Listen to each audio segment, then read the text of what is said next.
Hi hello నమస్తే welcome back to Sridhar AI Telugu channel. ఈ రోజు వీడియోలో మీకు 5G ఎయిర్టెల్ 5G స్కామ్ గురించి మనం మాట్లాడుకుందాం. స్కామ్ అంటారా ఇంకేదన్నా అంటారా అనేది మీరే చెప్పాలి. చాలా మందికి వచ్చే ప్రాబ్లం ఏంటంటే మేము అన్లిమిటెడ్ ప్లాన్ లో ఉన్నాము, అంటే డైలీ 1.5 GB 2 GB 2.5 GB ఉన్నాం కదా. సో ఆ ప్లాన్ లో ఉన్నా కానీ మాకు అన్లిమిటెడ్ 5G రావట్లేదు. ఒకవేళ వచ్చినా కూడా అది ఎట్లా వస్తుందంటే డైలీ 1.5 GB ఉంటుంది కదా, అది 5G లాగా తీసుకొని దాని తర్వాత మాకు డేటా అనేది మొత్తం అయిపోతుంది. మనకి జనరల్ గా ఎట్లా రావాలి, మనకు డైలీ 1.5 GB అనేది 4G రావాలి. దాని తర్వాత ఏదైతే వస్తుందో అది 5G డేటా రావాలి. ఓకేనా, మనకు ఇచ్చే డేటానే కంప్లీట్ గా 5G ఇచ్చేసి దాని తర్వాత కంప్లీట్ గా మన డేటా ఎగ్జాస్ట్ అయిపోయేసరికి మనకి వాడుకోవడానికి ఏం లేదు అక్కడ. సో దానివల్ల బూస్టర్ వేసుకోవడము అట్లా వేసుకోవడం చాలా ఇబ్బందులు అవుతాయి. సో దానివల్ల చాలా ఇబ్బందులు పడతా ఉన్నారు ఎయిర్టెల్ యూజర్స్. ఎయిర్టెల్ కాదు స్కామ్టెల్ అని చెప్పి చాలా మంది అంటున్నారు. సో ఇది నిజంగానే స్కామ్ చేస్తుందా అని చెప్పేసి మనము ట్విట్టర్లోకి వెళ్ళి చూస్తే ఒక వారే నడుస్తుంది. అండ్ దాంతో పాటు రెడిట్ లోకి వెళ్ళి చూస్తే అక్కడ పెద్ద వారు నడుస్తా ఉంది.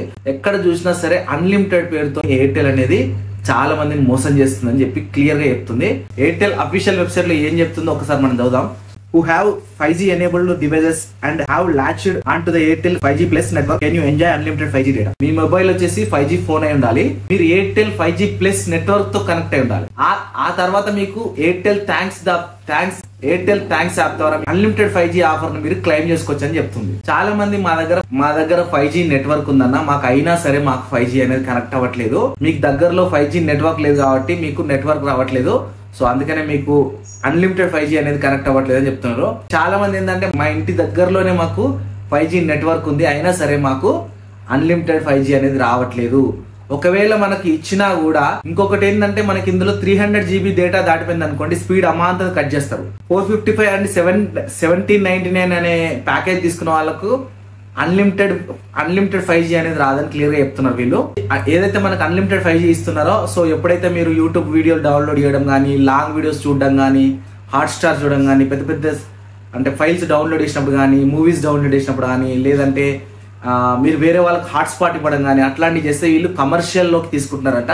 అది కమర్షియల్ యూజేజ్ కింద వస్తుంది కాబట్టి సో దాన్ని మేము అలో చేయమని చెప్పేసి క్లియర్ గా చెప్తుంది ఎయిర్టెల్. ఈ 5G ప్లస్ నెట్వర్క్స్ ఓన్లీ కొన్ని సెలెక్టెడ్ ఏరియాస్ మాత్రమే వస్తుంది, ఆ సెలెక్టెడ్ ఏరియాస్ మాత్రమే మీకు అన్లిమిటెడ్ 5G మాత్రం వస్తుంది అని చెప్తుంది. పేరుకి మాత్రం అన్లిమిటెడ్ 5G స్పీడ్ అని చెప్పేసి చెప్తుంది, కానీ యూట్యూబ్ కూడా మనకు బఫరింగ్ అయితా ఉంది.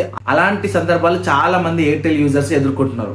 చాలా మంది ఎయిర్టెల్ నుంచి జియోకి స్విచ్ అవుతున్నారు. అండ్ జియో కూడా కొంచెం భారం అవుతుంది అని అనుకుంటే మాత్రం BSNL కి షిఫ్ట్ అయిపోతున్నారు. ఇదే ట్రూ 5G అని చెప్పేసి జియో ఇస్తుంది. ఇది నిజంగా ఇస్తుందా అంటే 100% మనకు ఎలాంటి షరతులు లేకుండా హాట్స్పాట్ వాడుకోవచ్చు, యూట్యూబ్ చూసుకోవచ్చు, డౌన్లోడ్ చేసుకోవచ్చు, ఎక్స్పోర్ట్ చేసుకోవచ్చు, ఏదైనా చేసుకోవచ్చు.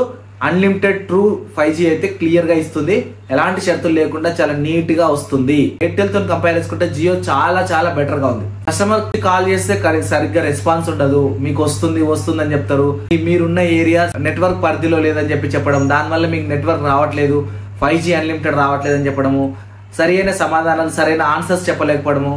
సో కస్టమర్ లోపం కూడా చాలా కనిపిస్తుంది ఇక్కడ. మన ఎయిర్టెల్ అన్లిమిటెడ్ 5G వచ్చేసి మన తెలుగు ప్రజలు చాలా మంది ఇబ్బందులు ఎదుర్కొంటున్నారు.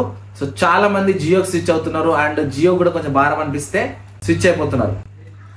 జియో వాడే కస్టమర్లు ఎవరైతే ఉన్నారో అన్లిమిటెడ్ డేటా మాత్రం చాలా మంచిగా ఎంజాయ్ చేస్తున్నారు, మంచి స్పీడ్ ఎంజాయ్ చేస్తున్నారు, ఎక్కడ లిమిటేషన్ లేకుండా చాలా మంచిగా యూజ్ చేస్తున్నారని మనకైతే రివ్యూస్ చెప్తున్నాయి. 5G రావడం పక్కకు పెడితే 4G స్పీడ్ కూడా రావట్లేదు, యూట్యూబ్ బఫరింగ్ కూడా రావట్లేదు, ఒక్కొక్కసారి వాట్సాప్ లో మెసేజ్ కూడా పోవట్లేదు, బ్లూటిక్ కూడా పడట్లేదు. ఆ పరిస్థితిలో మనకు ఎయిర్టెల్ సిమ్ అవుతుంది. రీఛార్జ్ చేయాలనుకుంటే అన్లిమిటెడ్ 5G రీఛార్జ్ చేయాలనుకుంటే ఒక్కసారి టర్మ్స్ అండ్ కండిషన్ ఒక్కసారి వెళ్ళి మీరు చదివి అర్థం చేసుకున్న తర్వాతనే మీరు రీఛార్జ్ చేసుకోండి. చాలా మంది నెట్వర్క్ పరిధిలోనే ఉన్నా కూడా చాలా మందికి సిగ్నల్స్ అనేది రావట్లేదు, అన్లిమిటెడ్ 5G రావట్లేదు. సిగ్నల్స్ అనేది కరెక్ట్ గా మెయింటైన్ చేయకుండా డైరెక్ట్ గా 5G ఇచ్చేసి జనాల్ని ఇబ్బంది పెట్టడం అనేది కరెక్ట్ కాదు. 4Gనే కరెక్ట్ రావట్లేదు చెప్పాలంటే. ఇంకా 5G దగ్గరికి వెళ్ళేసి అన్లిమిటెడ్ 5G అని చెప్పేసి ఇది 100% జనాల్ని మోసం చేస్తారనే చెప్పొచ్చు. 5G ప్లస్ నెట్వర్క్ వచ్చినా కూడా నెట్ ఏం రావట్లేదు, స్పీడే రావట్లేదు, వస్తుంది అక్కడ సిగ్నల్ అయినా రావట్లేదు. కానీ కొన్ని ఏరియాలో మాత్రమే ఉంటుంది ఆ సిగ్నల్. 5G ప్లస్ ఏరియాలో చాలా నెట్వర్క్లు చాలా కొన్ని ఏరియాలే ఉంటున్నాయి. చాలా మందికి ప్రైమ్ ఏరియాలలో ఉన్నా కూడా ఆ సిగ్నల్స్ రావట్లేదంట 5G. అక్కడ 4G డేటానే చూపిస్తుందంట. వాళ్ళ ప్రైజెస్ చెక్ చేస్తే కూడా 1 month కి 2 GB డైలీ 2 GB వచ్చేసి ఎయిర్టెల్ వచ్చేసి మీకు 380 రూపీస్ పడుతుంది, 379 రూపీస్. అండ్ జియో వచ్చేసి మీకు 349 రూపీస్ మాత్రమే అన్లిమిటెడ్ ట్రూ 5G ఇస్తుంది. ఇందులో ఏ నెట్వర్క్ లో న్యాయం జరుగుతుందని అంటే ఖచ్చితంగా మనము జియో నెట్వర్క్ లో ట్రూ ఏదైతే 5G ఇచ్చాడో 100% మనకు వర్క్ చేస్తుంది. ఫైనల్ గా నేను ఒకటే చెప్తున్నా, ఎండ్ ఆఫ్ ద డే మనకు నచ్చినట్టుగా మనకు సిగ్నల్ రావాలి, మనం ఎప్పుడు ఓపెన్ చేసినా సరే మనకు స్పీడ్ నెట్వర్క్ రావాలి అని అనుకున్నప్పుడు ఏ నెట్వర్క్ అయితే బాగుందో ఆ నెట్వర్క్ వెళ్ళండి. ఎవడేం మనకు చుట్టం కాదు. సో మనం డబ్బులు ఇస్తున్నాం, వాళ్ళు మనకు సర్వీస్ ఇస్తున్నారు అంతే. సో కాబట్టి మీకు ఎక్కడ మంచిగా అనిపిస్తే అక్కడికి వెళ్ళండి. ప్రజెంట్ గా అయితే మనకు జియో నెట్వర్క్ లో 5G స్పీడ్ అన్లిమిటెడ్ గా ఉంది, ఎలాంటి లిమిటేషన్ లేకుండా మనకి క్లియర్ గా క్లారిటీగా ఉందని చాలా మంది రివ్యూస్ చెప్తున్నారు. నేను జియో వాడుతున్నా కాబట్టి నాకు కూడా తెలుసు. ఓకేనా? సో ఇలాంటి వీడియోస్ కోసం మన ఛానల్ సబ్స్క్రైబ్ చేసుకోండి. Thank you so much. Next వీడియోలో మళ్ళీ కలుద్దాం. Bye, take care. అంతే మాత్రం.